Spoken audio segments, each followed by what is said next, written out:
प्रिय स्टूडेंट, मैं आपको एक सूचना देना चाहती हूँ। मैंने खबरी ऐप पर भी अपना एक चैनल बनाया है जिसका नाम है LFT हिंदी ट्यूटोरियल। इस चैनल पर आप आपकी परीक्षा से संबंधित सामग्री सुन सकते हैं। इस खबरी ऐप का लाभ यह है कि आप कम से कम डाटा का उपयोग कर अपने उपयोग की परीक्षा सामग्री सुनकर याद कर सकते हैं। खबरी ऐप पर मेरे चैनल का लिंक आपको डिस्क्रिप्शन बॉक्स में मिलेगा।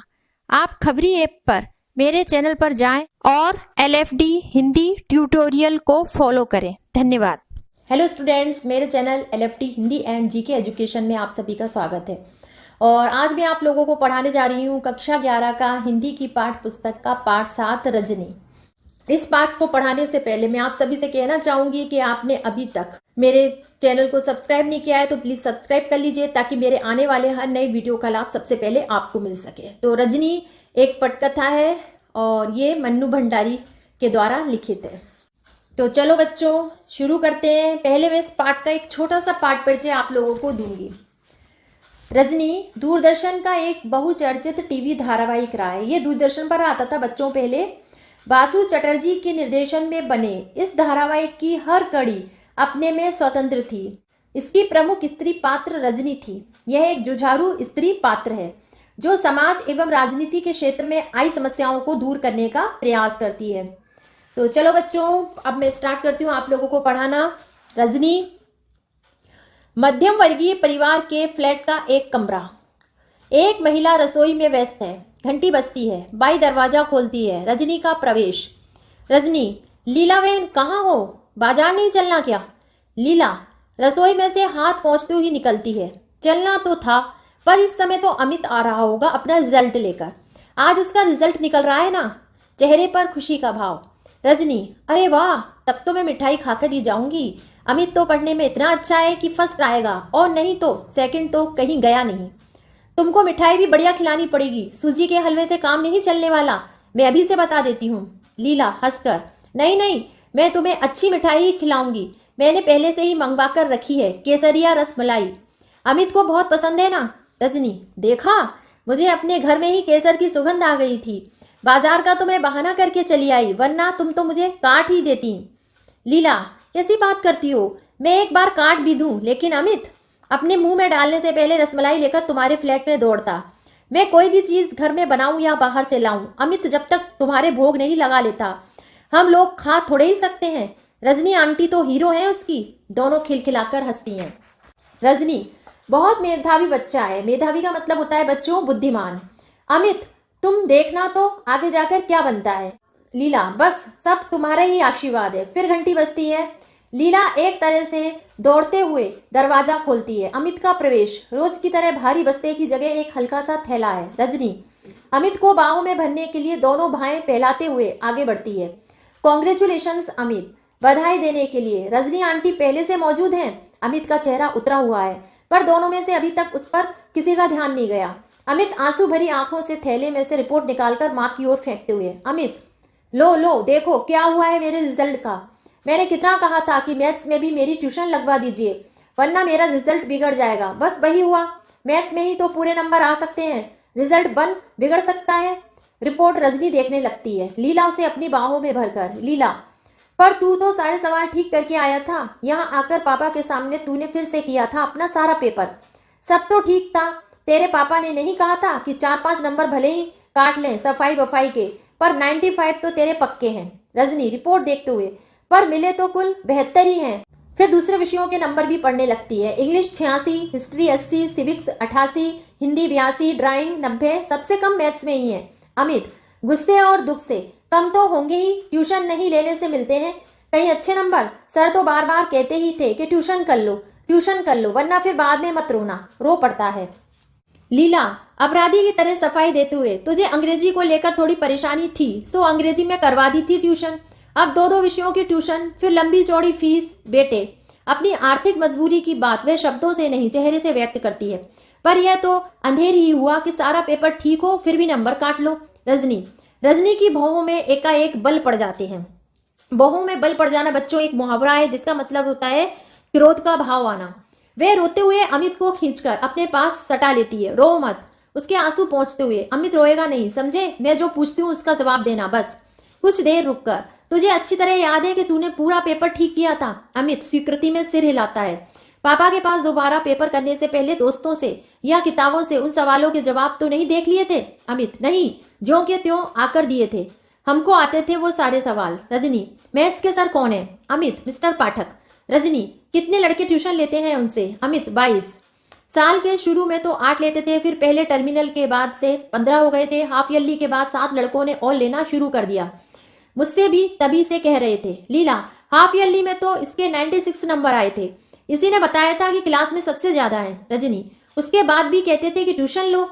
अमित हाँ, कॉपी लौटाते हुए कहा था कि तुमने किया तो अच्छा है, पर यह तो हाफ ईयरली है, बहुत आसान पेपर होता है इसका तो। अब अगर ईयरली में पूरे नंबर लेने हैं तो तुरंत ट्यूशन लेना शुरू कर दो, वरना रह जाओगे। 7 लड़कों ने तो शुरू भी कर दिया था, पर मैंने जब मम्मी पापा से कहा, हमेशा बस एक ही जवाब, मम्मी की नकल उतारते हुए, मैथ्स में तो तू वैसे ही बहुत अच्छा है, क्या करेगा ट्यूशन लेकर?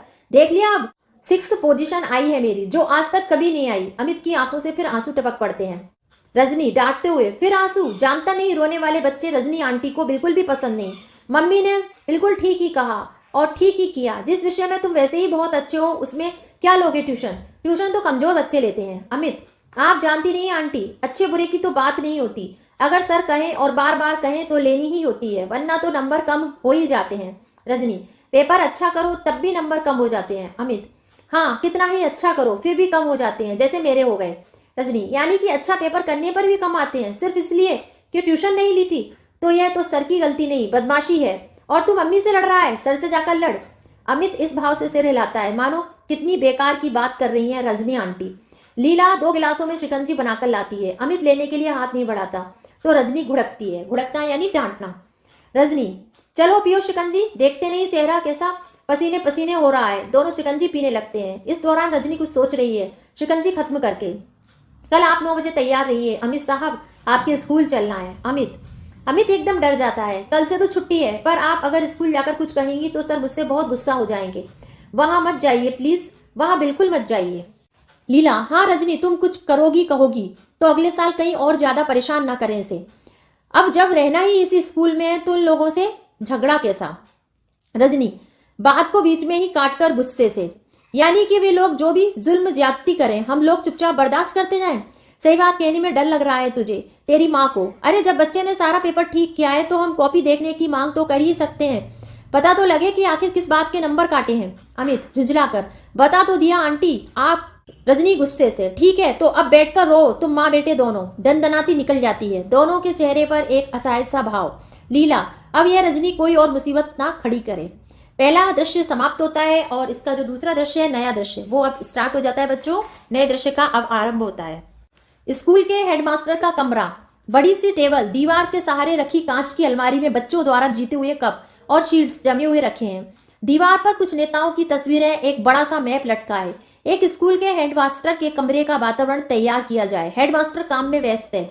चपरासी बड़े अदब से एक चिट लाकर रखता है। हेडमास्टर कुछ क्षण उसे देखता रहता है। हेडमास्टर, बुलाओ। रजनी का प्रवेश, नमस्कार करती है। हेडमास्टर, बैठिए, कुछ देर रुककर कहिए मैं आपके लिए क्या कर सकता हूँ। रजनी, मैं 7th क्लास के अमित सक्सेना की मैथ्स की कॉपी देखना चाहती हूँ। हेडमास्टर के चेहरे पर ऐसा भाव जैसे वो कुछ समझा ना हो। ईयरली एग्जाम्स की, कल ही इसका रिजल्ट निकला है।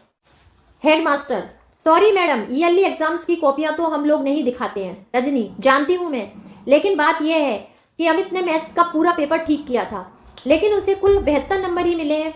कॉपी देखकर सिर्फ ये जानना चाहती हूँ कि अमित को अपने बारे में कुछ गलतफहमी हो गई थी या एक एक शब्द पर जोर देकर। गलती एग्जामिनर की है। हेडमास्टर, सारी बात को बहुत हल्के ढंग से लेते हुए, आप भी कमाल करती हैं, बच्चे ने कहा और आपने मान लिया। अरे हर बच्चा घर जाकर यही कहता है कि उसने पेपर बहुत अच्छा किया है और उसे बहुत अच्छे नंबर मिलेंगे। अगर हम इसी तरह कॉपियां दिखाने लग जाएं तो यहाँ तो पेरेंट्स की भीड़ लगी रहे सारे समय। इसीलिए तो ईयरली एग्जाम्स की कॉपियां ना दिखाने का नियम बनाया गया है स्कूलों में।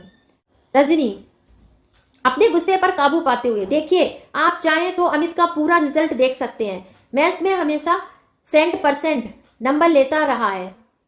इस साल भी उसने पूरा पेपर ठीक किया है। तेज आ ही जाता है कॉपी देखकर। मैं सिर्फ यह जानना चाहती हूँ कि नंबर आखिर कटे किस बात के हैं। हेडमास्टर, आप बहस करके बेकार ही अपना और मेरा समय बर्बाद कर रही है। मैंने कह दिया ना कि इन कॉपियों को दिखाने का समय नहीं है और मैं नियम नहीं तोड़ूंगा। रजनी व्यंग से, नियम? यानी कि आपका स्कूल बहुत ही नियम से चलता है? हेडमास्टर गुस्से से, what do you mean? Rajni, I mean what I से।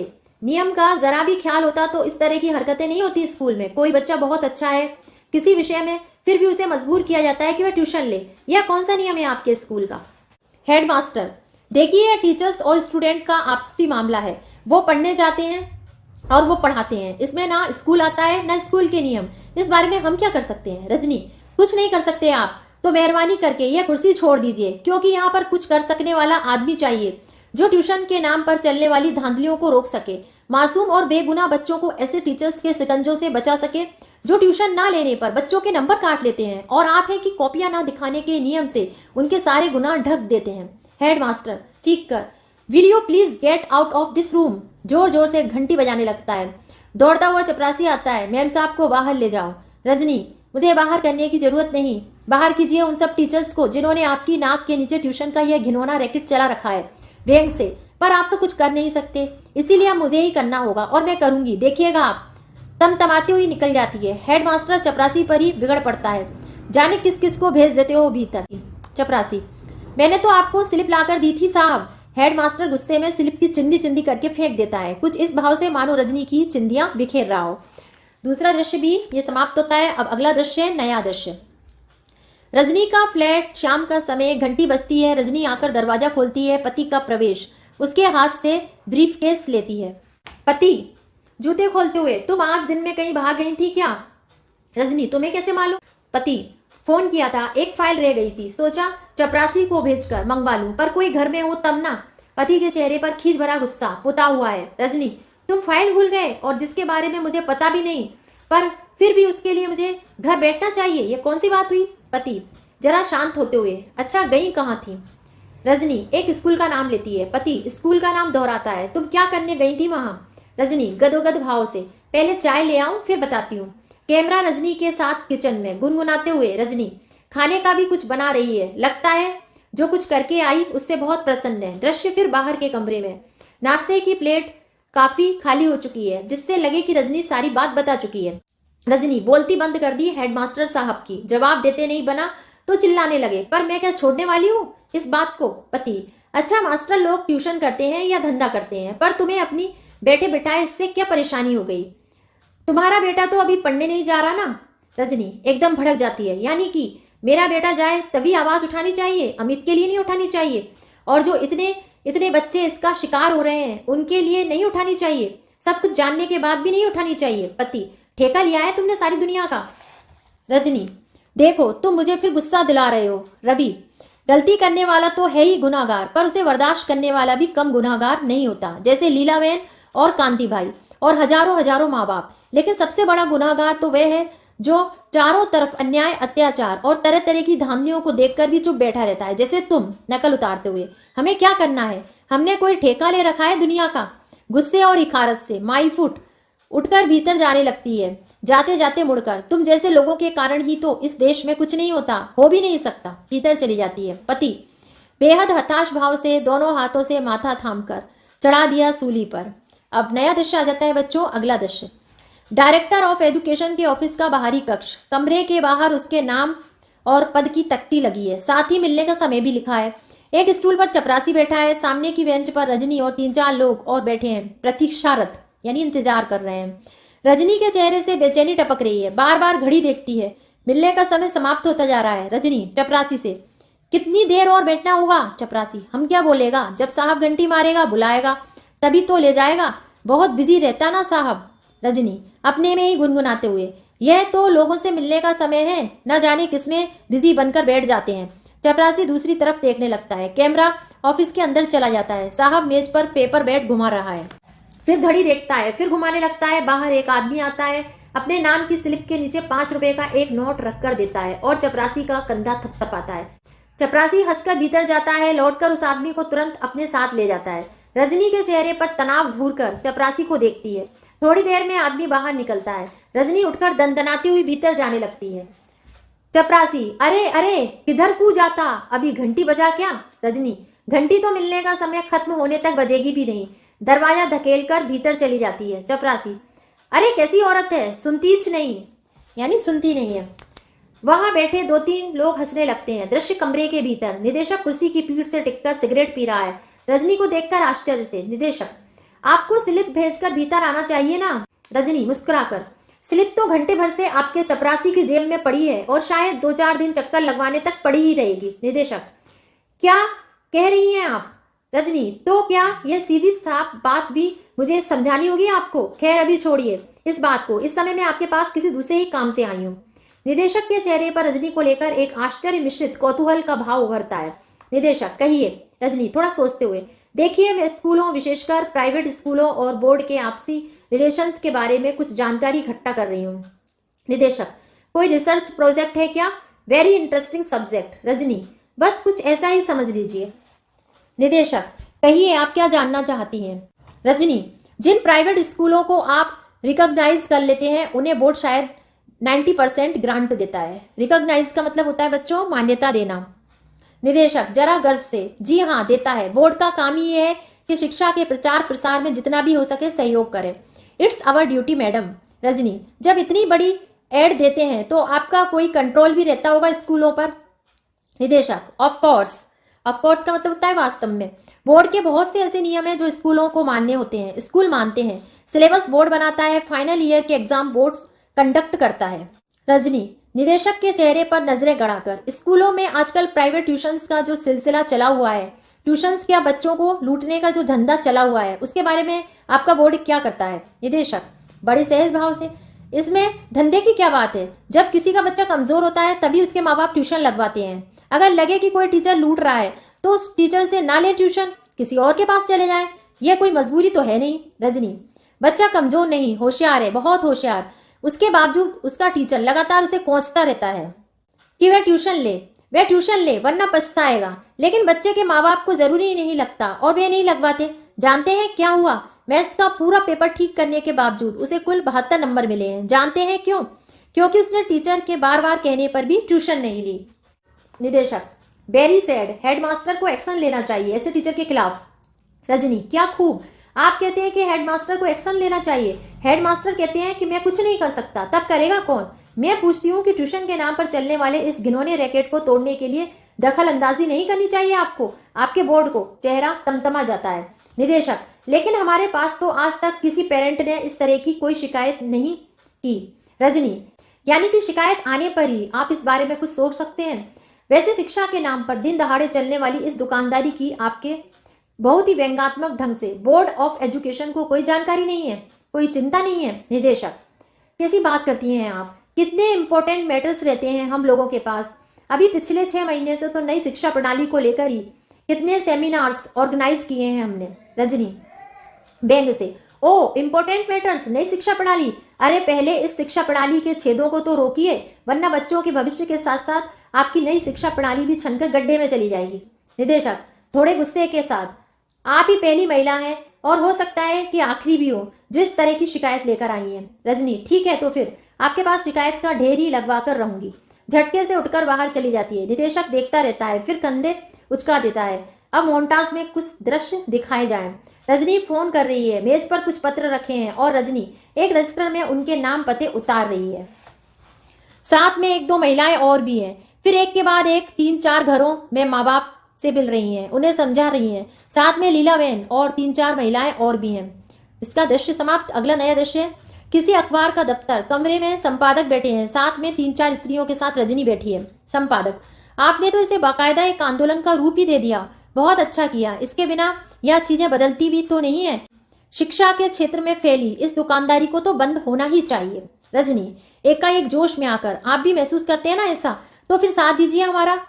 अखबार यदि किसी इशू को उठा ले और लगातार उस पर चोट करता रहे तो फिर वह थोड़े से लोगों की बात नहीं रह जाती, सबकी बन जाती है। आंखें मूंद कर नहीं रह सकता फिर कोई उससे। आप सोचिए जरा, अगर इसके खिलाफ कोई नियम बनता है तो आवेश के मारे जैसे बोला नहीं जा रहा है, कितने पेरेंट्स को राहत मिलेगी, कितने बच्चों का भविष्य सुधर जाएगा, उन्हें अपनी मेहनत का फल मिलेगा, माँ बाप के पैसे का नहीं। शिक्षा के नाम पर बचपन से ही उनके दिमाग में यह तो नहीं भरेगा कि पैसा ही सब कुछ है। वे संपादक हंसकर, बस बस मैं समझ गया आपकी सारी तकलीफ, आपका सारा गुस्सा। रजनी, तो फिर दीजिए हमारा साथ, उठाइए इस इशू को, लगातार लिखिए और धुआंधार लिखिए। संपादक, इसमें आप अखबार वालों को अपने साथ ही पाएंगी। अमित के उदाहरण से आपकी सारी बात मैंने नोट कर ली है। एक अच्छा सा राइट अप तैयार करके पीटीआई के द्वारा मैं एक साथ फ्लैश करवाता हूँ। राइट अप का मतलब होता है बच्चों लेख, फ्लैश करवाने का मतलब होता है सब तक पहुंचाना। रजनी गदगद होते हुए, एक काम और कीजिए, 25 तारीख को हम लोग पेरेंट्स की एक मीटिंग कर रहे हैं, राइट अप के साथ इसकी सूचना भी दे दीजिए तो सब लोगों तक खबर पहुंच जाएगी। व्यक्तिगत तौर पर तो हम मुश्किल से 100-125 लोगों से संपर्क कर पाए हैं, वे भी रात दिन भाग दौड़ करके। जरा सा रुक कर अधिक से अधिक लोगों के आने के आग्रह से सूचना दीजिए। संपादक, दी सब लोग हंस पड़ते हैं। रजनी, ये हुई ना कुछ बात। दृश्य समाप्त। अगला नया दृश्य आता है। मीटिंग का स्थान, बाहर कपड़े का बैनर लगा हुआ है, बड़ी संख्या में लोग आ रहे हैं और भीतर जा रहे हैं। लोग खुश हैं, लोगों में जोश है, विरोध और विद्रोह का पूरा माहौल बना हुआ है। दृश्य कटकर अंदर जाता है, हॉल भरा हुआ है, एक और प्रेस वाले बैठे हैं, इसे बाकायदा फोकस करना है। एक महिला माइक पर से उतरकर नीचे आती है, हॉल में तालियों की गड़गड़ाहट। अब मंच पर से उठकर रजनी माइक पर आती है। पहली पंक्ति में रजनी के पति भी बैठे हैं। बहनों और भाइयों, इतनी बड़ी संख्या में आपकी उपस्थिति और जोश ही बता रहा है कि अब हमारी मंजिल दूर नहीं है। इन 2 महीनों में लोगों से मिलने पर इस समस्या के कई पहलू हमारे सामने आए।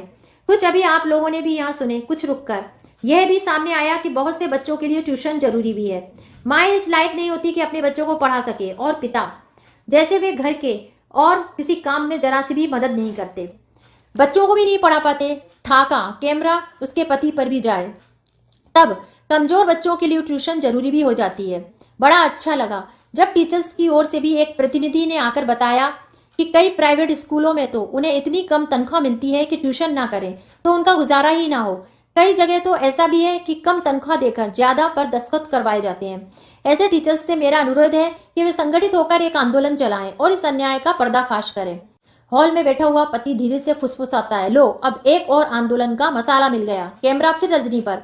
इसीलिए अब हम अपनी समस्या से जुड़ी सारी बातों को नजर में रखते हुए ही बोर्ड के सामने यह प्रस्ताव रखेंगे कि वे ऐसा नियम बनाए कि कोई भी टीचर अपने ही स्कूल के छात्रों का ट्यूशन नहीं करेगा।